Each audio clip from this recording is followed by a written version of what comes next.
Colapso de Lehman Brothers. Han pasado 14 años desde aquel fatídico 15 de septiembre del 2008, cuando el banco de inversión Lehman Brothers traumatizó a Wall Street al solicitar la protección de bancarrota.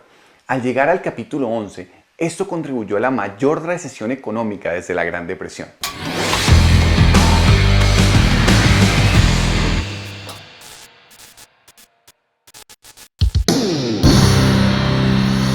Bienvenidos a otro episodio de Quiebras Asombrosas. Y es que nadie está exento de fracasar. Por eso hoy vengo a compartirles la historia de Lehman Brothers, el cuarto banco de inversión más grande de Estados Unidos, que empezó como una humilde tienda de manufacturas y que fue fundada por el alemán Henry Lehman en 1844 en el estado de Alabama, en los Estados Unidos. Cuando sus hermanos Emanuel y Mayer se unieron al negocio, ahí es donde se viene a conocer como Lehman Brothers.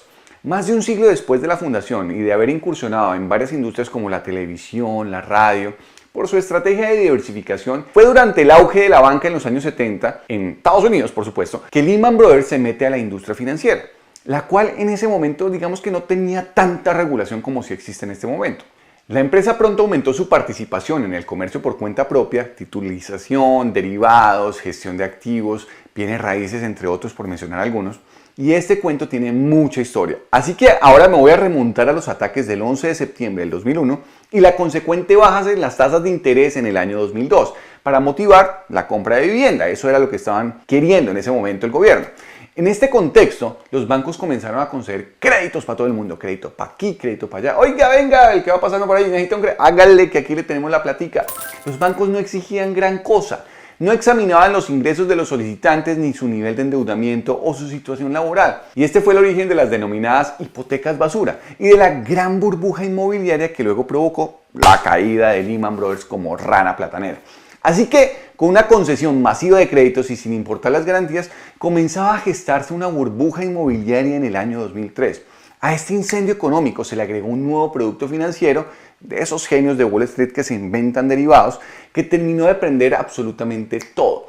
Los CDOs o CDOs u obligaciones de deudas colateralizadas por la misma deuda. Los CDOs son una especie de seguro que protege al propietario ante el riesgo del impago de un préstamo o de la compra de otro producto financiero. Hay que destacar que los CDOs se estructuran en tramos y los derechos de cobro dependerán de la antigüedad del inversor. Así, en caso de impago, los inversores más antiguos estarán más protegidos y los inversores más nuevos serán los primeros en asumir la pérdida de sus fondos. Hipotecas de alto riesgo.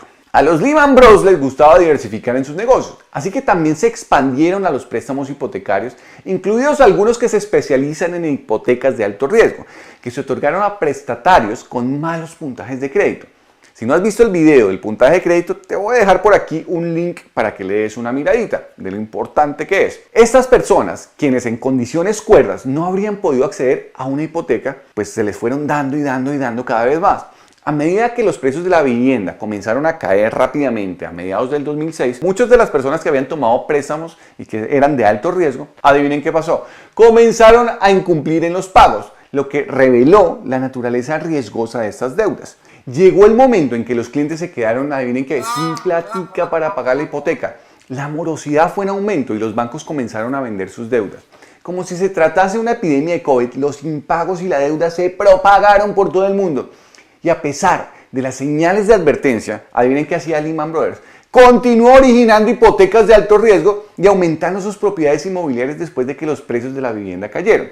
Y para fines del año 2007, óigase bien, la empresa poseía unos 111 mil millones de activos relacionados con bienes raíces comerciales o residenciales, que era más del doble de lo que tenía a finales del año anterior. Señales de problemas. Debido al debilitamiento del mercado inmobiliario, los inversionistas y las agencias calificadoras de riesgo expresaron ciertas dudas sobre este tipo de activos por la falta de liquidez y así comenzaron a perder la confianza en Lehman Brothers y sus pares de inversión en la banca. El primero en caer, adivinen quién fue, Bear Stearns, uno de los competidores más fuertes de Lehman, quien podríamos decir se salvó gracias a la compra que hizo JP Morgan Chase con el respaldo del gobierno federal en marzo del 2008. Fue de verdad una jugadita ahí de la que se salvó fuertemente. Y vamos a hablar de eso, de la quiebra de Bear Stearns, en un siguiente video. Así que si aún no te has suscrito al canal, te voy a pedir que actives la campana de las notificaciones para que te lleguen las notificaciones. Es la forma más fácil que tengo de hacerla para que cuando publiquemos el video estés pendiente. Así que tras el repentino colapso de Bear Stearns, circularon rumores de que el próximo en caer sería, adivinen quién, Lehman Brothers.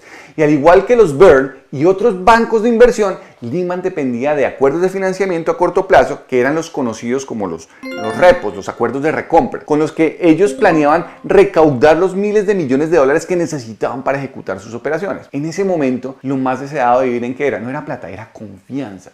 Y Lehman trató de tranquilizar a sus inversores. La bobadita de 6 mil millones de dólares tratando de recuperar la confianza de sus inversores. Eso fue en junio del 2008. 3 mesecitos, ni siquiera 3 meses, 2 meses y medio antes de la quiebra. Porque a pesar de haber informado su primera pérdida desde su salida a la bolsa en el año 1994 y otra más por 4 mil millones de dólares en el tercer trimestre, los inversionistas siguieron apostándole a la compañía. Pero en respuesta a este anuncio, Moody's, que era la principal agencia calificadora de riesgo, amenazó con bajar la calificación de la deuda general de Lehman Brothers. En septiembre, a pesar de las preocupaciones sobre las consecuencias que traería el colapso de Lehman Brothers, el gobierno federal y los representantes de la administración del entonces presidente George W. Bush finalmente se negaron a rescatar otro banco de inversión.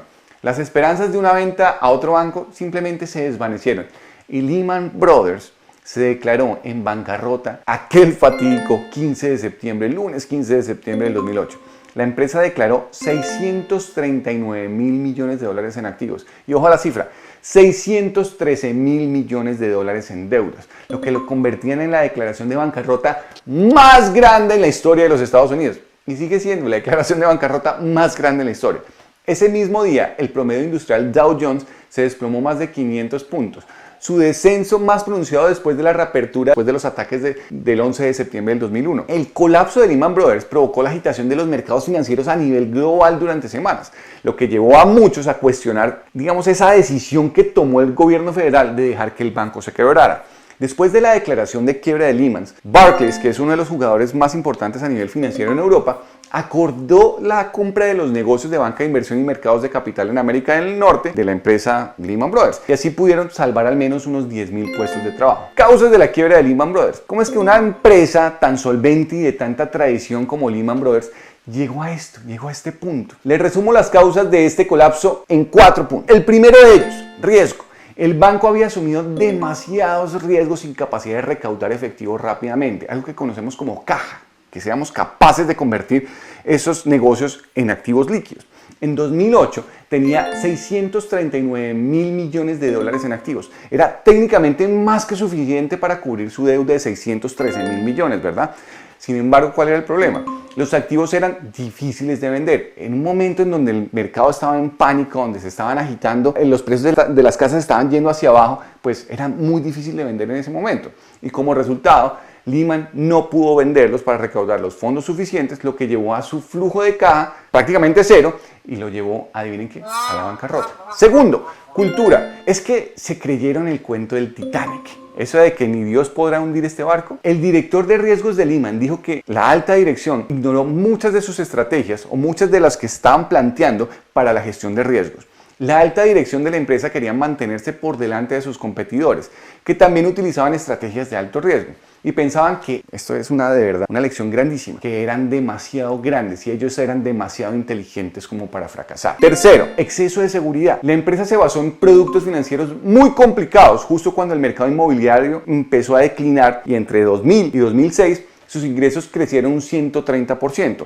Gracias a los éxitos que tuvieron con valores respaldados por las hipotecas fue que tuvieron estos rendimientos, lo que les hizo pensar que ganarían más dinero con este tipo de activos, pero no contaban con el desplome de precios que se avecinaba. Cuarto, inacción del regulador. La Comisión de Bolsa y Valores y otros reguladores no tomaron medidas. Para el 2007, la SEC sabía exactamente que Lehman Brothers estaba asumiendo demasiado riesgo, pero nunca revelaron públicamente nada a las agencias calificadoras de riesgo, porque el banco simplemente había excedido sus límites. Pero si creen que todo eso quedó en la historia, ahora revisemos los impactos que seguimos sufriendo incluso hasta el día de hoy. Lo digo como si fuera un millennial. La quiebra de Lehman Brothers inició la crisis financiera del 2008 y la recesión que le siguió. La generación millennial, los que nacieron en 1981 y en 1996, que recién ingresaban a la fuerza laboral, fueron los más afectados. La tasa de desempleo se disparó especialmente para las personas entre 16 a 24 años, para quienes pasó de un 9.9% en mayo del 2007 a un récord de 19.5% en abril del 2010. Mientras que otros rangos de edad, como los grupos de 25 a 54 años, fue del 8%. Esta cifra solamente, escúchese bien, solamente pudo regularse hasta diciembre del 2017. Imagínense, 8 años después de que empieza la crisis, 9 años después de que empieza la crisis. Las consecuencias de la caída se hicieron sentir por todo el mundo, pero especialmente en las economías desarrolladas. En varios de esos países, los gobiernos tuvieron que acudir al rescate de muchas entidades financieras que de alguna manera estaban salvando a los causantes de la crisis. La deuda privada empezó a hacerse pública y los estados se endeudaban hasta llegar a la insolvencia y debían adoptar durísimos programas de ajuste. Al mismo tiempo, crecía la desconfianza de la ciudadanía en los bancos y se perdían derechos laborales como consecuencias de las políticas de austeridad. Así las cosas, ¿es justo responsabilizar a Lehman Brothers de la crisis? Pues en la imaginación del público, el colapso de Lehman desencadenó toda la angustia de la crisis. No podemos ocultar que Lehman tuvo un efecto significativo en el mercado, pues el S&P 500 cayó, imagínense, 5% el día que se declararon en bancarrota. Sin embargo, otros aspectos logran demostrar que Lehman Brothers por sí mismo no fue el desencadenante principal de la crisis que siguió. Ya todo estaba mal. Después de la crisis, los legisladores y los reguladores trabajaron para asegurar que el sistema tuviera un mejor, sistema y que fueran preparando y adoptando nuevas normas para futuros eventos como esto. Y es así como la quiebra de Lehman sentó las bases para la ley de reforma Dodd-Frank de Wall Street. Fue la reforma financiera más completa desde la ley Glass-Steagall que había regulado a los bancos después del crack del 29. La nueva ley permitió a los bancos invertir una vez más los fondos de los depositantes en derivados no regulados como valores respaldados por las hipotecas. La ley Dodd-Frank además dio el origen al Consejo de Supervisión de la Estabilidad Financiera que identifica los riesgos que afectan a toda la industria financiera.